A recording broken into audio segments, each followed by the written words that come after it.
अच्छा, वर्डप्रेस के बारे में सर ने जिस तरह बताया, तो मैं भी कुछ अपने एनालिसिस और एक्सपीरियंस शेयर करूंगा कि जब मैंने वर्डप्रेस कब जब सीखा था।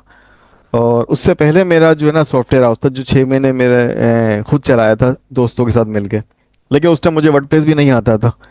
तो हमने क्या किया कि फेसबुक के ऊपर एक सर्चिंग शुरू की कि कोई वेब डेवलपमेंट जो वर्डप्रेस पे कर सके। तो उसके लिए फिर एक खातून थी, लड़की थी, उसको अप्रोच की। तो उसने कहा कि मैं 4 घंटे के 50,000 रुपये चार्ज करूँगी रिमोट। और ये 4 साल पुरानी बात है। तो उस टाइम तो 50,000 की काफ़ी वैल्यू थी। आज की वो 1.5 लाख के बराबर है, 3 या 4 गुना बढ़ गए। तो और 4 घंटे वो कहती, मैं आप मुझे टाइम बता दे, मैं उस टाइम काम करूँगी। तब मुझे अंदाज़ा हुआ कि वाकई यार ये तो फिर खुद सीखना पड़ेगा। फिर मैंने सीखा। और इसके अलावा वर्डप्रेस के अगर मैं आप लोगों को बता दूं कि ट्रेंड्स क्या चल रहे मार्केट के अंदर, तो हम क्या करते हैं, गूगल ट्रेंड्स लिखते हैं।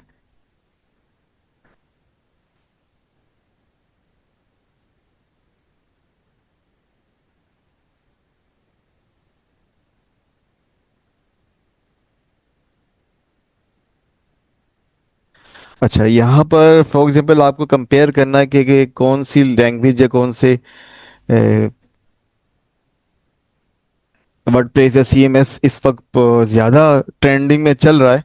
तो यहाँ पर हम एनालिसिस कर सकते हैं। फॉर एग्जांपल वर्डप्रेस में यहाँ लिखता हूँ। अच्छा, वर्डप्रेस की यहाँ पर ये लाइन चल रही है, इसको मैं कंपेयर करूँगा किसी और से। फॉर एग्जांपल कि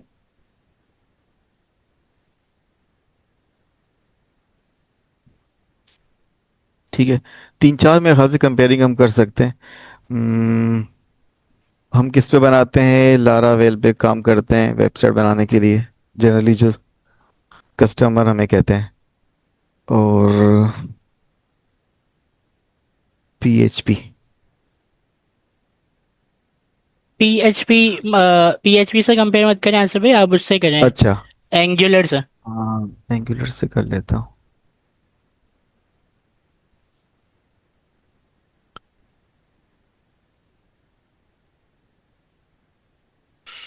अच्छा, ये जो एनालिसिस है ये पाकिस्तान के मुताबिक है। पाकिस्तान में इस वक्त ये रेशो आप देख सकते हैं कि ये है वर्डप्रेस का। उसके बाद फिर नीचे जो लारावेल और फिर नेक्स्ट जेएस, तो बहुत एडवांस और हाई फाई लोग यूज़ करते हैं।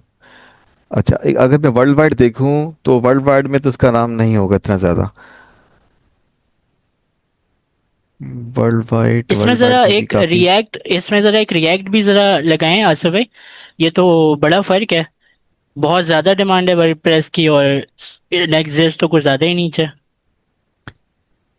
असल में नेक्स्ट जेएस ना फिर एडवांस लेवल पे चीज़ आ जाती है। अ, अच्छा, अभी वर्डप्रेस कहाँ गायब हो गया, दूसरे पे रिएक्ट फर्स्ट पे चल रहा है भाई। हम्म। वर्डप्रेस 67 है और रिएक्ट 94। तो मतलब आप लोगों को बताने का ये है मकसद कि वर्डप्रेस हालांकि सीएमएस प्लेटफॉर्म है, लेकिन फिर भी अभी लोग इसे बहुत यूज़ करते हैं। इसे यूज़ करते हैं क्योंकि उनको, जब आप लोग फाइवर पे अपवर्क पे अकाउंट बनाएंगे, तो आप लोगों को अपरेंग होने के लिए, लेवल हाई करने के लिए आप लोगों को छोटे छोटे प्रोजेक्ट्स पकड़ने पड़ते हैं।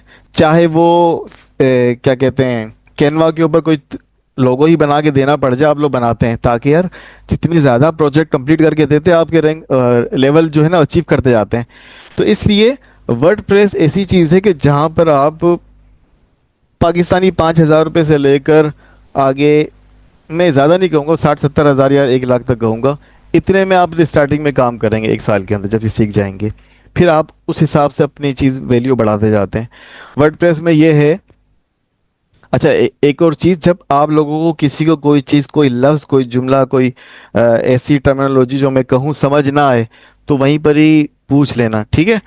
अच्छा, वर्डप्रेस के बारे में आपने देख लिया कि ये कंटेंट मैनेजमेंट सिस्टम है। और इसको जनरली हम क्यों यूज़ करते हैं कि जब हम ज़्यादा कोडिंग वगैरह प्रोग्रामिंग की तरफ नहीं जाना चाहते हैं, और इजी टू यूज़ हम काम करना चाहते हैं, ड्रैग एंड ड्रॉप के ज़रिए काम करना चाहते हैं, तो हम वर्डप्रेस का सीएमएस प्लेटफॉर्म यूज़ करते हैं। अच्छा, ये 2003 में किसी ने बनाई थी, ब्लॉगिंग करने के लिए बनाई थी। और आगे जाके ये दो बंदे जिन्होंने भाई ये वर्डप्रेस बनाई है।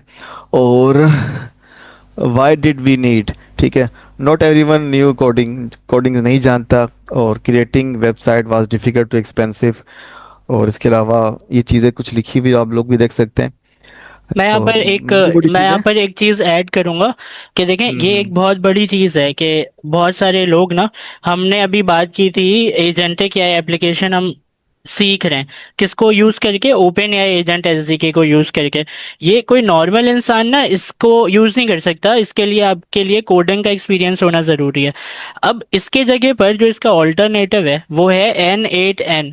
N8N में ऐसे ऐसे लोग एजेंटिक एप्लीकेशन बना रहे हैं जिनको कोडिंग नहीं आती।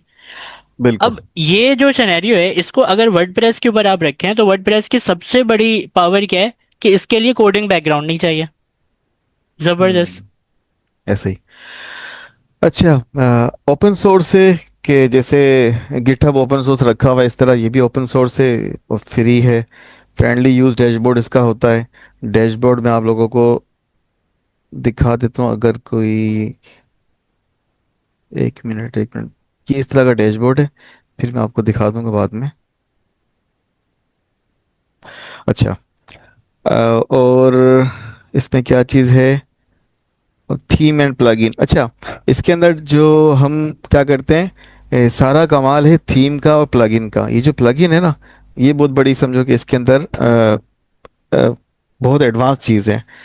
इसके अंदर मैं आपको, जिस तरह हम लोग टूल्स बनाते हैं एजेंट एसडीके में, हम अपने काम को आसान करने के लिए टूल्स बनाते हैं। तो इसी तरह इसके अंदर जो काम हम समझते हैं कि वर्डप्रेस के अंदर जो फीचर्स हैं वो हम उनसे नहीं कर सकते, तो फिर हमें क्या करना पड़ता है, मुख्तलिफ प्लगइन ओपन सोर्स से जो लोगों ने बनाए हुए हैं, कंपनीज ने भी बनाए हुए हैं और मुख्तलिफ डेवलपर्स ने भी बनाए हुए हैं, और उन्होंने उसे वर्डप्रेस के साथ इंटीग्रेट कर दिया, वहाँ पर आसानी से उनके प्लेटफॉर्म पे मिल जाते हैं। फिर उससे हम अपने काम को आसान कर लेते हैं। अच्छा, फिर प्लगइन की कहानी ऐसी है कि जनरली जो लोग मुझ समय अभी रियल लाइफ फील्ड में काम नहीं कर रहे, तो जो लोग कर रहे हैं उनके मुकाबले में हम लोग अभी 10% इंफॉर्मेशन हमारे पास है। बाकी 90% हम अनअवेयर हैं कि यार मार्केट में क्या हो रहा है और किस तरह सॉल्यूशन उसका होता है। तो अब मेरी एक लड़के से मुलाकात हुई थी, वो वर्डप्रेस डेवलपर है और वो थीम और प्लगइन ये दोनों चीज़ें कस्टमाइज करता है। तो उसने मुझे बताया कि आसिफ भाई, हम लोग क्या करते हैं, पहले जो क्लाइंट आता है उससे हम वेबसाइट बनाने को कहते हैं। अब जाहिर है वही वेबसाइट जब हम किसी नेक्स्ट जेएस या रिएक्ट पर हम बनाते हैं, तो जाहिर है वो तकरीबन 2 से 2.5 लाख 3 लाख रुपए की बनेगी। वही चीज़ मैं क्या करता हूँ, 60-70 हज़ार रुपये में वर्डप्रेस पे बना देता हूँ कि भाई आप जो वेबसाइट बनवाना चाह रहे हो इसके अंदर आगे जाके फ्यूचर में आप कोई इंटीग्रेशन चाहते हो किसी एडवांस चीज़ की, तो फिर वहां जाके आपको परेशानी होगी। और फिर ये जो चीज़ है ना, ये फिर इसके लिए आपको नेक्स्ट जेएस पे जाना पड़ेगा। अगर अभी से हम नेक्स्ट जेएस पे चीज़ बनाते हैं वेबसाइट, तो या डैशबोर्ड बनाते हैं, तो फिर आगे जाके आपको आसानी होगी, कहीं पे भी इंटीग्रेशन आप करना चाहें आसानी से कर सकते हैं। लेकिन अगर उसने 60 हज़ार रुपये में अपनी वर्डप्रेस पे वेबसाइट बनवा ली, तो उसका उससे क्या होगा, वक्ती तौर पर, फॉर द टाइम बीइंग उसका वो काम तो चल जाएगा। कंपनी उसने नई बनाई है तो जाहिर है उसको इतनी बड़ी चीज़ों में जाने की ज़रूरत नहीं है। उसने सिंपल अपना पोर्टफोलियो बनाना है, कंपनी को आगे शो ऑफ करना, मार्केट के अंदर कुछ सर्विसेज अपनी दिखानी है, उसका काम चल पड़ेगा। साल में 1.5 साल बाद वो जब एडवांस होता है उसको समझ में आता है, हाँ यार अब तो मुझे फीचर्स ऐड करने पड़ेंगे, सर्विसेज ऐड करनी पड़ेगी, ठीक है, एपीआईज लगानी पड़ेगी, मुख्तलिफ चीज़ें। फिर वो आता है डेवलपर्स के पास, दोबारा से पूछता है यार ये काम करवाना है। वो देखता है कि क्या इसका प्लगइन मेरे पास मौजूद है या मार्केट में है जो मुझे आसानी से मिल जाए और उससे मैं इसका काम कर लूँ। वो नहीं मिलता, फॉर एग्जांपल नहीं मिलता। फिर क्या करता है, वो कस्टमर को कहता है कि यार देखें, हमने जो चीज़ उस वक्त ज़रूरत आपकी थी वो पूरी कर ली और बजटेड अमाउंट में की। हालांकि ये चीज़ बहुत महंगी थी उस दौरान भी, लेकिन अभी आप ये जो चीज़ कह रहे हैं ना, इसके लिए हमें दोबारा से वेबसाइट पूरी क्रिएट करनी पड़ेगी। और इस वक्त जो चीज़ फीचर आप बता रहे हैं उसके लिए हमें हो सकता है शिफ्ट करना पड़ जाए किसी और लैंग्वेज के ऊपर। तो ये सारी चीज़ें बताने के बाद उसके पास ये ऑप्शन होता है कि यार आप उसको बजट बता देगा, भैया आपके इस वक्त 3.5 लाख रुपए लगेंगे, दोबारा से आप खर्चा करेंगे। फिर वो कहता है कि भाई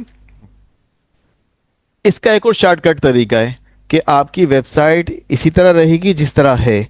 इसमें हम क्या करते हैं, जो फीचर ऐड करना उस फीचर को बनाने के लिए एक प्लगइन हम खुद बनवा लेते हैं नया, कस्टमाइज करके। फिर उसको हम समझाते हैं भाई इस तरह बनेगा, इसमें आपके जो है ना 1 लाख रुपए लगेंगे, वेबसाइट ऑलरेडी बनी हुई है, प्लगइन बनेगा उसमें ये चीज़ हो जाएगी। वो बंदा कहता है ठीक है यार मुझे मंजूर है, मेरा तो मुझे तो काम से मतलब है। तो प्लगइन इतनी अहमियत का हामिल है, तो इस पर इंशाल्लाह आगे चलेंगे हम।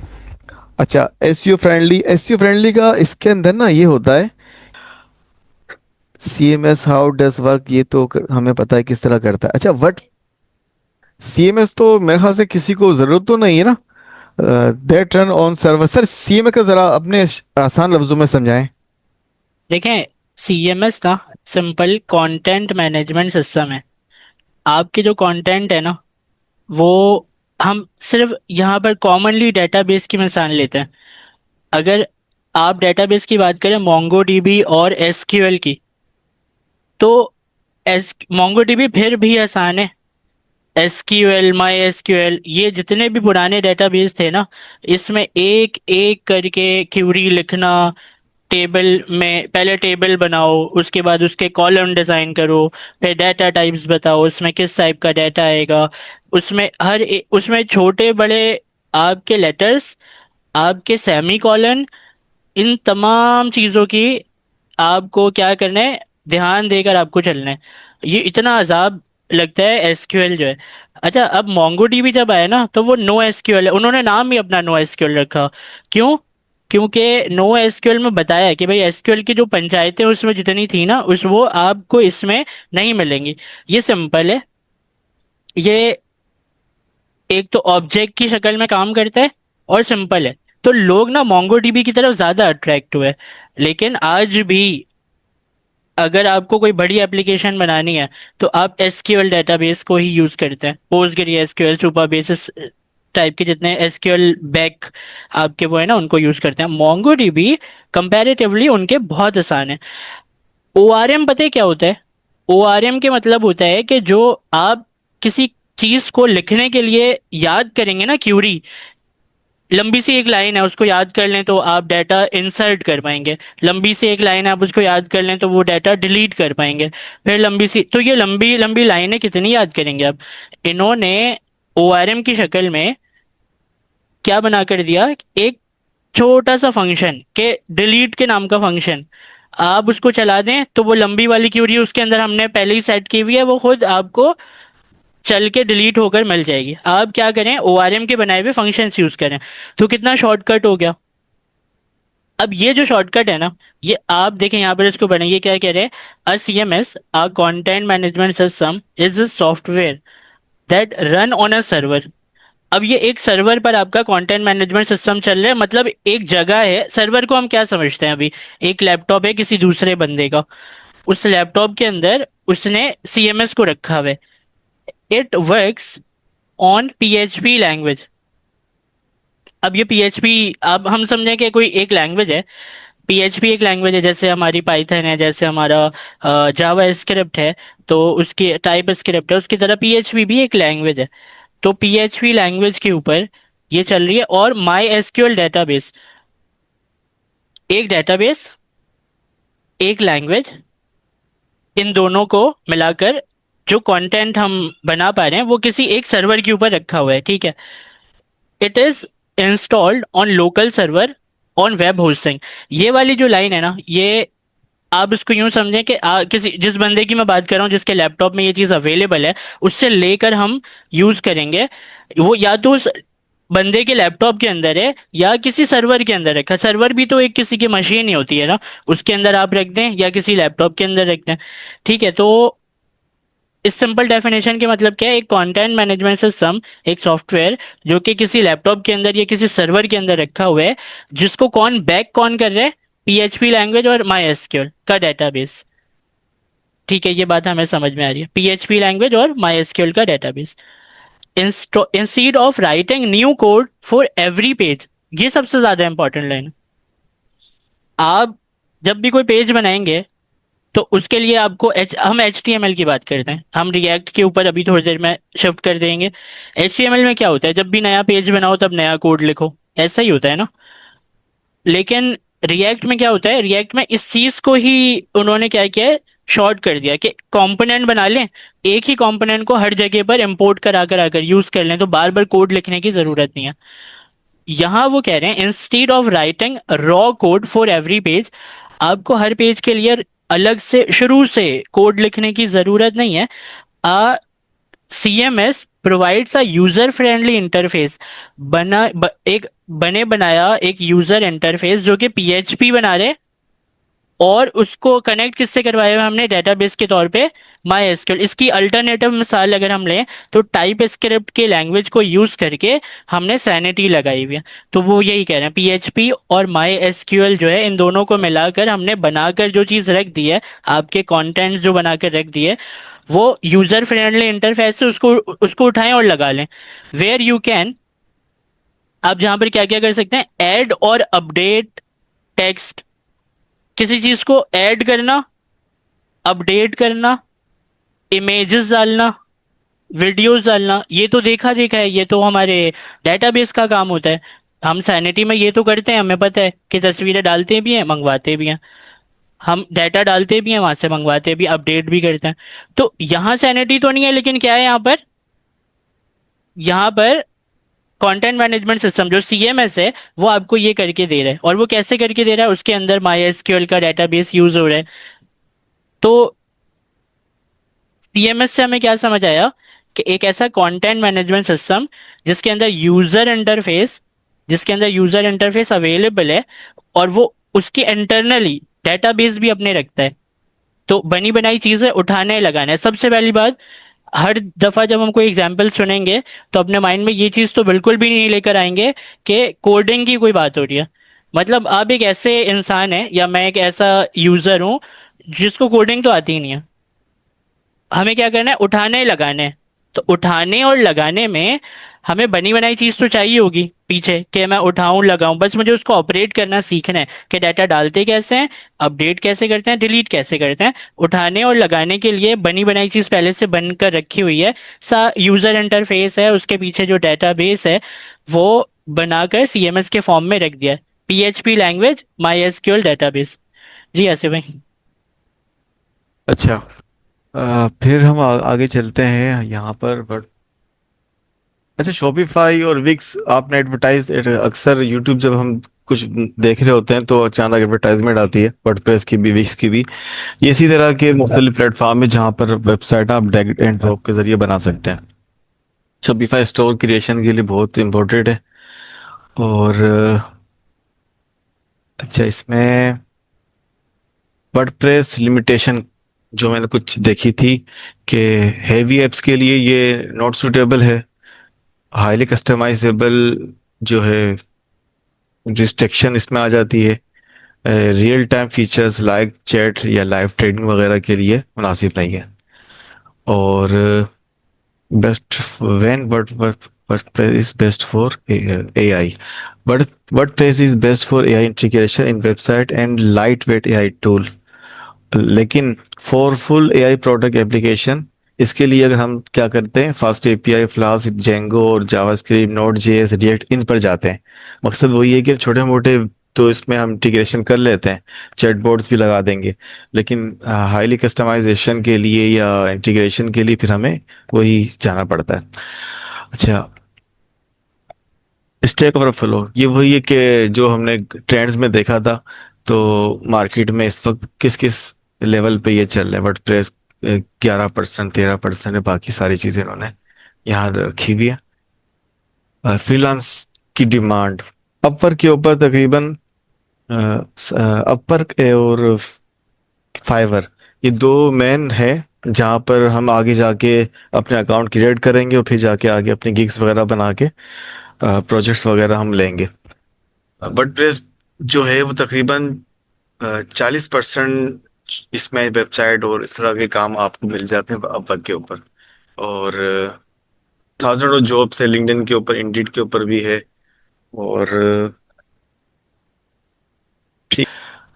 अच्छा, थीम क्या होती है कि द डिजाइन और layout of a website like clothes of for a website.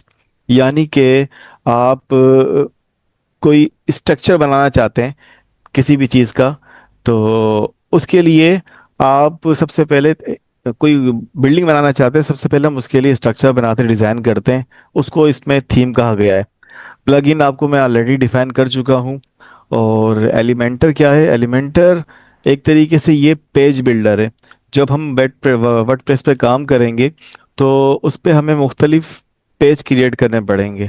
उस पेज को क्रिएट करने के लिए वर्डप्रेस एक खुद भी ऑप्शन हमें देता है कि हम उसे कस्टमाइज कर सकें जो भी उसके अंदर। फॉर एग्जांपल मैं एक थीम जो है ये डाउनलोड जब करता हूँ, तो इस थीम डाउनलोड करने के बाद उसके अंदर जो एक बनी बनाई एक स्ट्रक्चर आ जाएगा। उस स्ट्रक्चर में कुछ चेंजिंग करना चाहूंगा, तो एक तो वर्डप्रेस खुद अपने अंदर एक सलाहियत रखता है कि आप उसे चेंज कर सकते हैं, उस थीम के अंदर कस्टमाइजेशन कर सकते हैं। लेकिन हम क्या करते हैं, जैसे कि विंडोज़ के अंदर जनरली नोटपैड होता है, ठीक है। हर हर विंडो में बाय डिफ़ॉल्ट ये नोटपैड आता है। तो इस नोटपैड को आप क्या करते हैं, लिखने के लिए तो इस्तेमाल कर सकते हैं। लेकिन हम क्या करते हैं, MS वर्ड को ही क्यों इस्तेमाल करते हैं? इसलिए कि हमें पता है कि इसके अंदर फीचर्स बहुत ज़्यादा है, आसानी से हम काम कर सकते हैं।